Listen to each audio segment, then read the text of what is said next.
शुक्लाम्बरधरम् विष्णुम् शशिवर्णम् चतुर्भुजम्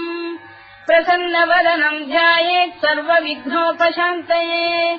व्यासम् वसिष्ठनप्तारम् शक्तेः पौत्रमकल्मषम् पराशरात्मजम् वन्दे शुकतातम् तपोनिधिम् व्यासाय विष्णुरूपाय व्यासरूपाय विष्णवे नमो वै ब्रह्मनिधये वासिष्ठाय नमो नमः अविकाराय शुद्धाय नित्याय परमात्मने सदैकरूपरूपाय विष्णवे सर्वजिष्णवे यस्य स्मरणमात्रेण जन्म संसारबन्धनात् विमुच्यते नमस्तस्मै विष्णवे प्रभविष्णवे ॐ नमो विष्णवे प्रभविष्णवे श्रीवैशम्पायन उवाच श्रुत्वा धर्मानशेषेण पावनानि च सर्वशः युधिष्ठिरः शान्तनवम् पुनरेवाभ्यभाषत युधिष्ठिर उवाच किमेकम् दैवतम् लोके किम् वाप्येकम् परायणम् सुवन्तः कङ्कमर्चन्तः प्राप्नुयुर्मानवा शुभम् को धर्मः सर्वधर्माणाम् भवतः परमो मतः किम् जपन्मुच्यते जन्तुर्जन्म संसारबन्धनात् श्रीभीष्म उवाच जगत्प्रभुम् देवदेवमनन्तम् पुरुषोत्तमम् सुवन्नाम सहस्रेण पुरुषस्तततोत्थितः तमेव चार्चयन् नित्यम् भक्त्या पुरुषमव्ययम् ध्यायम् स्तुवन्नमस्यम् च यजमानस्तमेव च अनादिनिधनम् विष्णुम् सर्वलोकमहेश्वरम् लोकाध्यक्षम् स्तुवन्नित्यम् सर्वदुःखातिगो भवेत् ब्रह्मण्यम् सर्वधर्मज्ञम् लोकानाम् कीर्तिवर्धनम् लोकनाथम् महद्भूतम् सर्वभूतभवोद्भवम् एष मे सर्वधर्माणाम् धर्मोऽधिकतमो मतः यद्भक्त्या पुण्डरीकाक्षम् स्तवैरच्चेन्नरः सदा परमम् यो महत्तेजः परमम् यो महत्तपः परमम् यो महद्ब्रह्म परमम् यः परायणम् पवित्राणाम् पवित्रम् यो मङ्गलानाम् च मङ्गलम् दैवतम् देवतानाम् च भूतानाम् यो व्ययक्तिदा यतः सर्वाणि भूतानि भवन्त्यादियुगागमे यस्मिंश्च प्रलयम् यान्ति पुनरेव युगक्षये तस्य लोकप्रधानस्य जगन्नाथस्य भूपते विष्णोर्नाम सहस्रम् मे शृणु पापभयापहम् यानि नामानि गौणानि विख्यातानि महात्मनः ऋषिभिः परिगीतानि तानि वक्ष्यामि भूतये ऋषिर्नाम्नाम् सहस्रस्य वेदव्यासो महामुनिः छन्दोऽनुष्टुप् तथा देवो भगवान् देवकीसुतः अमृताम् शुद्भवो बीजम् शक्तिर्देवकी नन्दनः कृतामाहृदयम् तस्य शान्त्यर्थे विनियुज्यते विष्णुम् जिष्णुम् महाविष्णुम् प्रभविष्णुम् महेश्वरम् अनेकरूपदैत्यान्तम् नमामि पुरुषोत्तमम् अस्य श्रीविष्णोर्दिव्यसहस्रनामस्तोत्रमहामन्त्रस्य श्रीवेदव्यासो भगवान् ऋषिः अनुष्टुप्छन्दः श्रीमहाविष्णुः परमात्मा श्रीमन्नारायणो देवता अमृतांशोद्भवो भानुरिति बीजम् देवकी नन्दन श्रेष्ठेति शक्तिः उद्भवः क्षोभणो देव इति परमो मन्त्रः धर इत्यस्त्रम् रथाङ्गपाणिरक्षोभ्य इति नेत्रम् त्रिसामासामजः सामेति कवचम् आनन्दम् परब्रह्मेति योनिः ऋतुः सुदर्शनकाल इति दिग्बन्धः श्रीविश्वरूप इति ध्यानम् श्रीमहाविष्णुप्रीत्यर्थे सहस्रनाम जपे विनियोगः ध्यानम् क्षीरोदङ्गप्रदेशे शुचिमणिविलसत्सैकते मौक्तिकानाम् मालाक्लुप्तासनस्थस्फटिकमणिनिभैर्मौक्तिकैर्मण्डिताङ्गः शुभ्रैरभ्रैरदभ्रैरुपरि विरचितैर्मुक्तपीयूषवर्षैः आनन्दीनः पुरीयादरिनलिन गदा शङ्खपाणिर्मुकुन्दः भूः पादौ यस्य नाभिर्विहरसुरनिलश्चन्द्रसूर्यौ च नेत्रे कर्णावाशा शिरोद्यौर्मुखमपि दहनो यस्य वास्तेयमब्धिः अन्तस्थम् यस्य विश्वम् सुरनरखगो भोगि गन्धर्वदैत्यैः चित्रम् रम्यते तम् त्रिभुवन वपुषम् विष्णुमीशम् नमामि। ॐ नमो भगवते वासुदेवाय। शान्ताकारम् भुजगशयनम् पद्मनाभम् सुरेशम् विश्वाधारम् गगनसदृशम् मेघवर्णम् शुभाङ्गम् लक्ष्मीकान्तम् कमलनयनम् योगिधृध्यानगम्यम् वन्दे विष्णुम् भवभयहरम् सर्वलोकैकनाथम्। मेघश्यामम् पीतकौशेयवासम् श्रीवत्साङ्कम् कौस्तुभोद्भासिताङ्गम् पुण्योपेतम् पुण्डरीकायताक्षम् विष्णुम् वन्दे सर्वलोकैकनाथम्। नमः समस्तभूतानामादिभूताय भूभृते अनेकरूपरूपाय विष्णवे प्रभविष्णवे सशङ्खचक्रम् सकिरीटकुण्डलम् सपीतवस्त्रम् सरसीरुहेक्षणम् सहारवक्षस्थलशोभिकौस्तुभम् नमामि विष्णुम् शिरसा चतुर्भुजम्। छायायाम् पारिजातस्य हेमसिंहासनोपरि आसीनमम्बुदश्याममायताक्षमलङ्कृतम् चन्द्राननम् चतुर्बाहुम् श्रीवत्साङ्कितवक्षसम् रुक्मिणी सत्यभामाभ्याम् सहितम् कृष्णमाश्रये।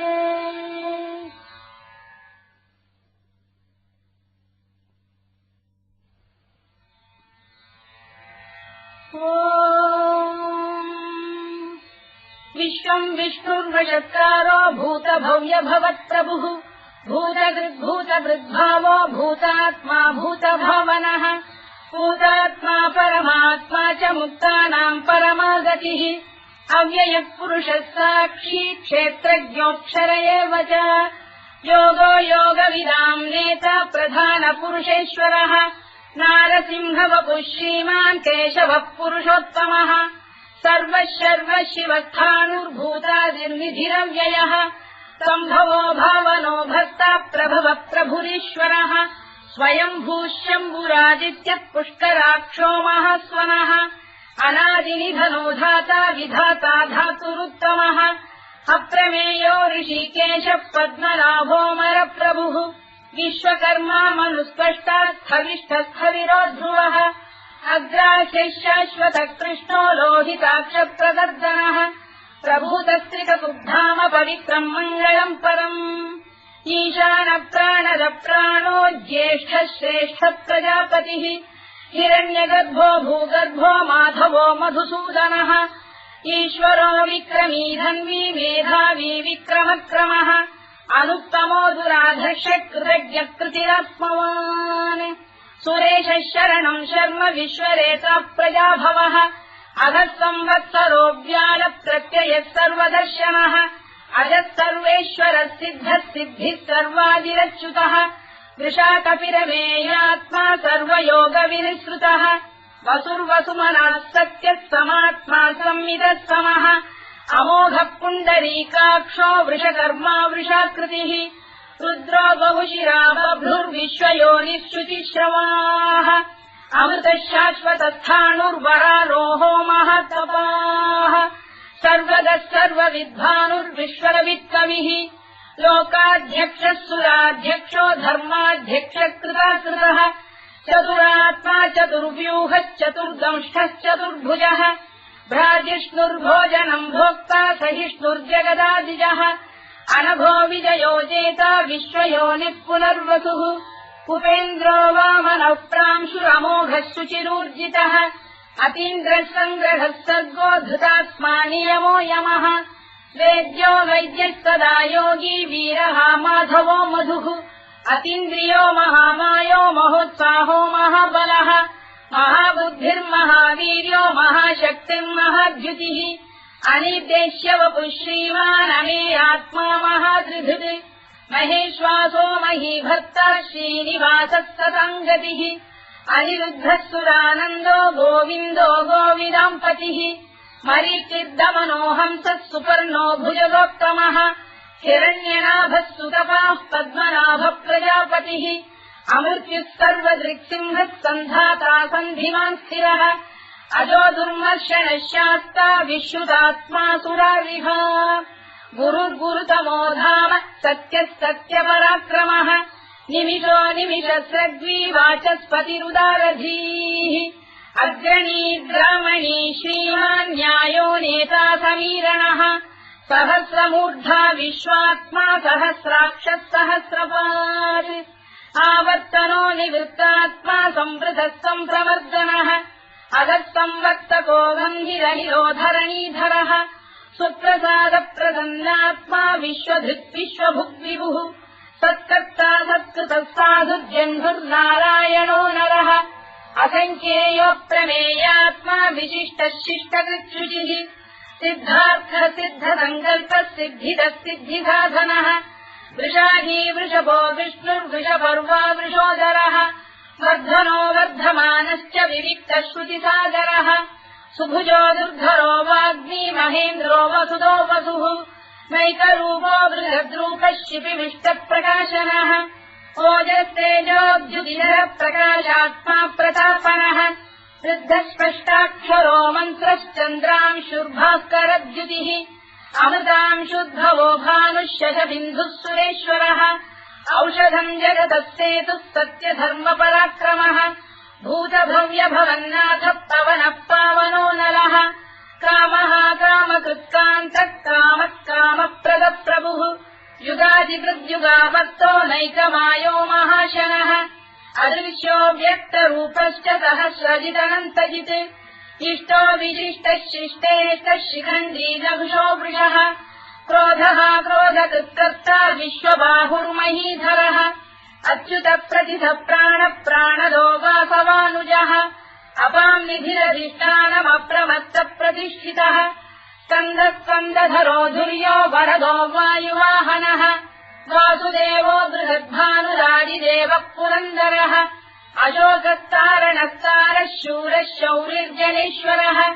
अनुकूलश्च तावर्तः पद्मी पद्मनिभेक्षणः पद्मनाभोरविन्दाक्षः पद्मगर्भः शरीरभृत् महर्भिर्वृद्धो वृद्धात्मा महाक्षो गरुडध्वजः अतुलः शरभो भीमः समयज्ञो हविर्हरिः सर्वलक्षणलक्षण्यो लक्ष्मीवान् समितिञ्जयः विक्षरो रोहितो मार्गो हेतुर्दामोदरः सहः महीधरो महाभागो वेगवानमिदाशनः उद्भवः क्षोभणो देवः श्रीगर्भः परमेश्वरः करणम् कारणम् कर्ता विकर्ता गहनो गुहः व्यवसायो व्यवस्थानः संस्थानस्थानदो ध्रुवः परधिः परमस्पष्टः तुष्टः पुष्टः शुभेक्षणः रामो विरामो विरतो मार्गो नेयोनयोनयः वीरः शक्तिमताम् श्रेष्ठो धर्मो धर्मविदुत्तमः वैकुण्ठः पुरुषः प्राणः प्राणदः प्रणवपृतुः हिरण्यगर्भः शत्रुघ्नो व्याप्तो वायुरधोक्षजः ऋतुः सुदर्शनः कालः परमेष्ठी परिग्रहः उग्रः संवत्सरो दक्षो विश्रामो विश्वदक्षिणः विस्तारस्थावरस्थाणुप्रमाणम् बीजमव्ययम् अर्थोऽनर्थो महाकोशो महाभोगो महाधनः अनिर्विण्णस्थविष्ठो भूर्धर्मयूपो महामखः नक्षत्रनेमिर्नक्षत्री क्षमः क्षामः समीहनः यज्ञयुज्यो महेज्यश्च क्रतुः सत्रम् सदाम् गतिः सर्वदर्शी विमुक्तात्मा सर्वज्ञोद्यानमुत्तमम् सुव्रतः सुमुखः सूक्ष्मः सुघोषः सुखदः सुहृत् मनोहरोजितक्रोधो वीरबाहुर्विदारणः स्वापनः स्ववशो व्यापी नैतात्मा नैककर्मकृत् वत्सरो वत्सलो वत्सी रत्नगर्भोधनेश्वरः धर्मकुद्धर्मकृद्धर्मी सदसक्षरमक्षरम् अविज्ञाता सहस्रांशुर्विधाता कृतलक्षणः गभस्तिरे विस्तप्तस्तः सिंहो भूतमहेश्वरः आदिदेवो महादेवो देवेशो देवभृद्गुरुः उत्तरो गोपतिर्गोप्ता ज्ञानः सोमपो मृतपः सोमः पुरुजिः पुरुषोत्तमः विनयो जयः सत्यसन्धो दाशार्हः सात्वताम् पतिः जीवो विनयिता साक्षी मुकुन्दो मितविक्रमः अम्भोनिधिरनन्तात्मा महोदधिशयोऽन्तकः अजो महार्घः स्वाभाव्यो जिता मित्रप्रमोदनः आनन्दो नन्दनो नन्दः सत्यधर्मा त्रिविक्रमः महर्षिकपिलाचार्य कृतज्ञो मेदिनीपतिः त्रिदशाध्यक्षो महाशृङ्गकृतान्तकृत् महावराहो गोविन्दः सुषेणः कनकाङ्गनी गुह्यो गभीरो गहनो गुप्तश्चक्रगदाधरः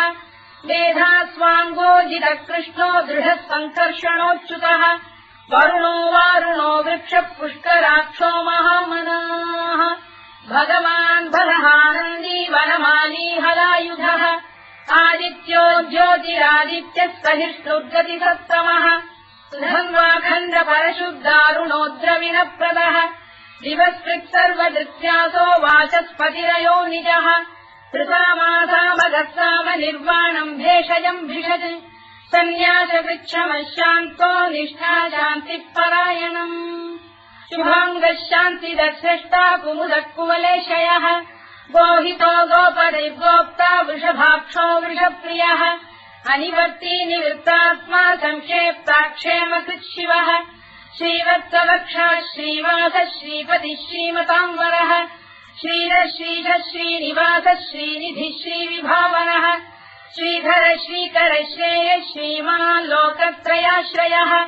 स्वक्षस्वङ्गः शतानन्दो नन्दिर्ज्योतिर्गणेश्वरः विदितात्मा विधेयात्मा तत्कीर्तिच्छिन्न संशयः उदीर्णः सर्वतश्चक्षुरनीशः शाश्वतस्थिरः भूषयो भूषणो भूतिर्विशोकः शोकनाशनः अर्चिष्मानर्चितः कुम्भो विशुद्धात्मा विशोधनः अनिरुद्धो प्रतिरथ प्रद्युम्नोमितविक्रमः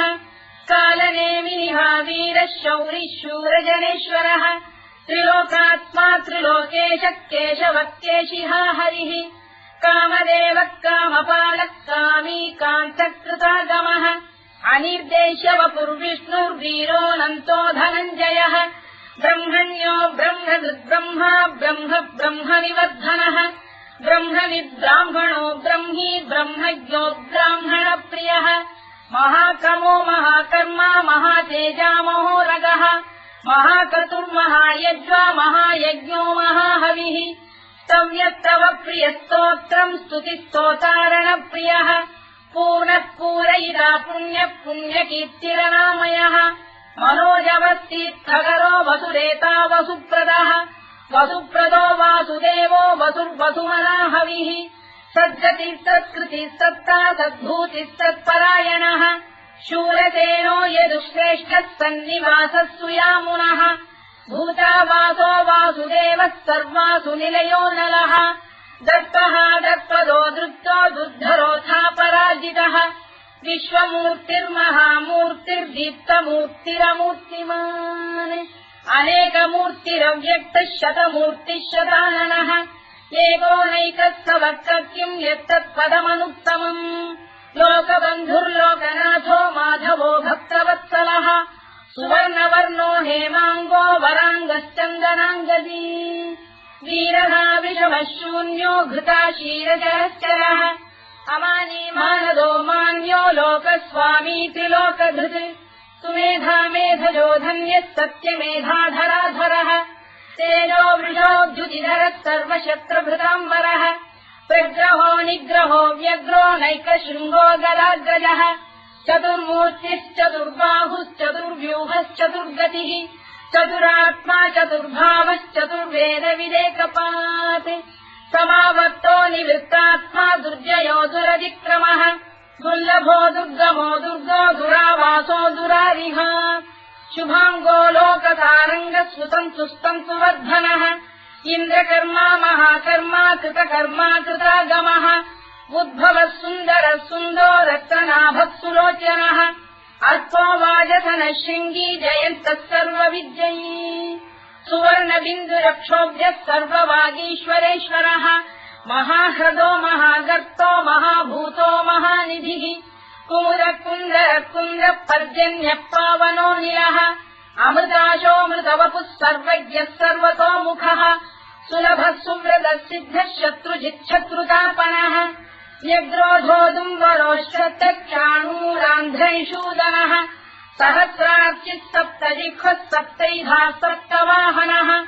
अमूर्तिरनघोचिन्त्यो भयगृद्भयनाशनः अणुबृहत्कृशस्थूलो गुणभृन्निर्गुणो महान् अधृतस्वधृतस्वास्य प्राग्वंशो वंशवर्धनः भारभृत्कथितो योगी योगीशः सर्वकामदः आश्रमश्रवणः क्षामः सुपर्णो वायुवाहनः धनुर्धरो धनुर्वेदो दण्डो दमयिता दमः अपराजितः सर्वसहो नियन्ता नियमो यमः सत्त्ववान् सात्विकः सत्यः सत्यधर्मपरायणः अभिप्रायप्रियार्होः प्रियकृत्प्रीतिवर्धनः विधायतगतिर्ज्योतिः सुरुचित्कुतभुक्विभुः रविर्विरोचनः सूर्यः कवितारविलोचनः अनन्तो हुतबुद्भोक्ता सुखदो नैकजोऽग्रजः अनिर्विण्णः सदामर्षी लोकाधिष्ठानमद्भुतः सनातनतमः कपिलः कपिरव्ययः स्वस्तिदः स्वस्तिकृत् स्वस्ति स्वस्तिभुक् स्वस्ति दक्षिणः अरौद्रः कुण्डलीचक्री विक्रम्यूर्जितशासनः शब्दातिकः शब्दसः शिशिरः शर्वरीकरः अक्रूरप्रेषलो दक्षो दक्षिणः क्षमिणाम्बरः विद्वत्तमो वीतभयः पुण्यश्रवणकीर्तनः उत्तारणो दुष्कृतिः पुण्यो दुःस्वप्ननाशनः वीरः रक्षणः सन्तो जीवनः पर्यवस्थितः अनन्तरूपोऽनन्तश्रीर्जितमन्युर्भयापहः चतुरश्रो गभीरात्मा विदिशो व्यादिशो दिशः अनाधिर्भूर्भुवो लक्ष्मी सुवीरो रुचिराङ्गदः जननो जनजन्मादिर्भीमो भीमपराक्रमः आधारनिलयो धाता पुष्पहासप्रजागरः ऊर्ध्वरः सत्त्वथाचार प्राणः प्रणवप्रणः प्रमाणम् प्राणनिलय प्राणभृत्प्राणजीवनः तत्त्वम् तत्त्वविदेकात्मा जन्ममृत्युजरातिगः भूर्भुवः स्वस्तरुस्तारः सविता प्रपितामहः यज्ञो यज्ञपतिर्यज्वा यज्ञाङ्गो यज्ञवाहनः यज्ञभृद्यज्ञकृद्यज्ञी यज्ञभुक्यज्ञसाधनः यज्ञान्तकृद्यज्ञगुह्यमन्नमन्नाद एव च आत्मयोनिः स्वयम् जातो वैखानः सामगायनः देवकीनन्दनः स्रष्टा क्षितीशः पापनाशनः शङ्खबृन्नन्दकी चक्रीशाङ्गधन्वा गदाधरः तथाङ्गपाणिरक्षोभ्यः सर्वप्रहरणायुधः सर्वप्रहरणायुध ओम् नम इति परमाली गरीशाङ्गी शङ्खी चक्री च नन्दकी श्रीमान्नारायणो विष्णुर्वासुदेवोऽभिरक्षतु वनमाली गरीशाङ्गी शङ्खी चक्री च नन्दकी श्रीमान्नारायणो विष्णुर्वासुदेवोऽभिरक्षतु वनमाली गरीशाङ्गी शङ्खी चक्री च नन्दकी श्रीमान्नारायणो विष्णुर्वासुदेवोऽभिरक्षतु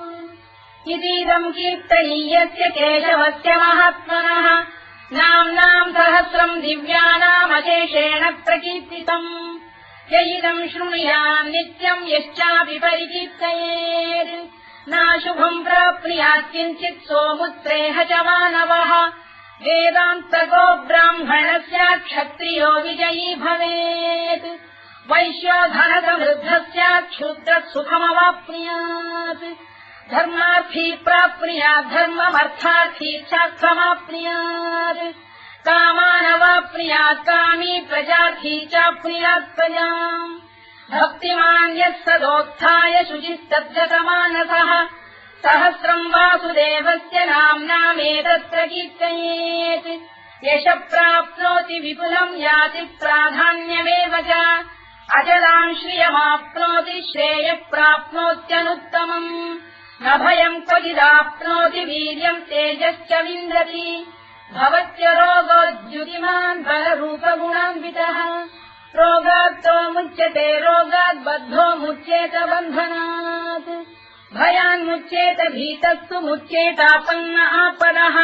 दुर्गाण्यतितरत्याशु पुरुषः पुरुषोत्तमम् सुवन्नाम सहस्रेण नित्यम् भक्तिसमन्वितः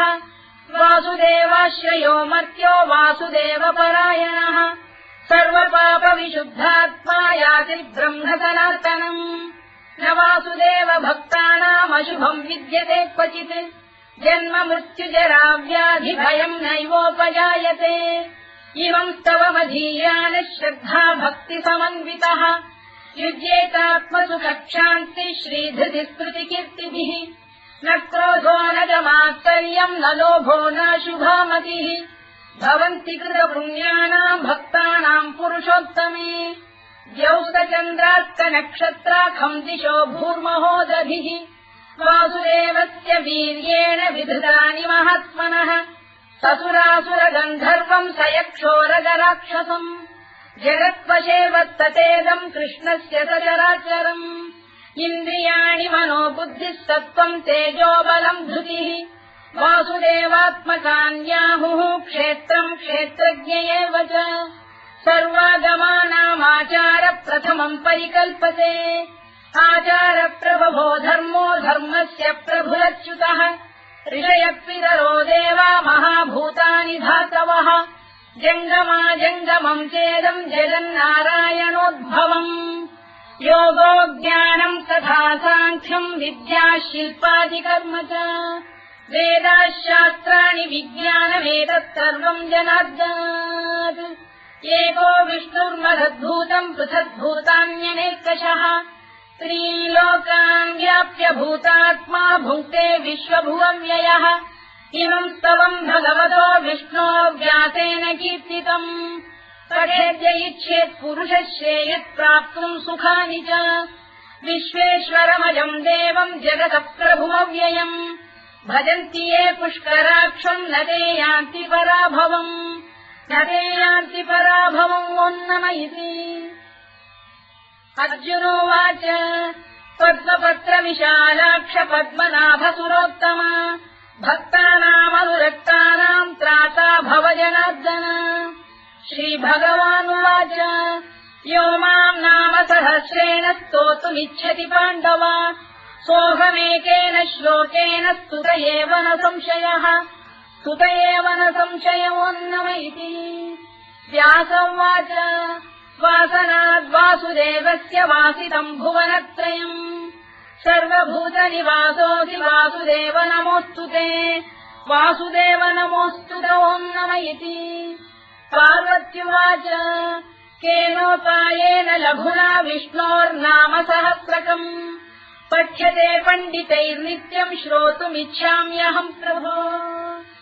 ईश्वरोवाच श्रीराम राम रामेति रमे रामे मनोरमे सहस्रनाम तत्तुल्यम् राम नाम वरानने श्रीराम राम रामेति रमे रामे मनोरमे सहस्रनाम तत्तुल्यम् राम नाम वरानने श्रीराम राम रामेति रमे रामे मनोरमे सहस्रनाम तत्तुल्यम् राम नाम वरानने राम नाम वराननमोन्नम इति ब्रह्मोवाच नमोऽस्त्वनन्ताय सहस्रमूर्तये सहस्रपादाक्षि शिरोरुबाहवे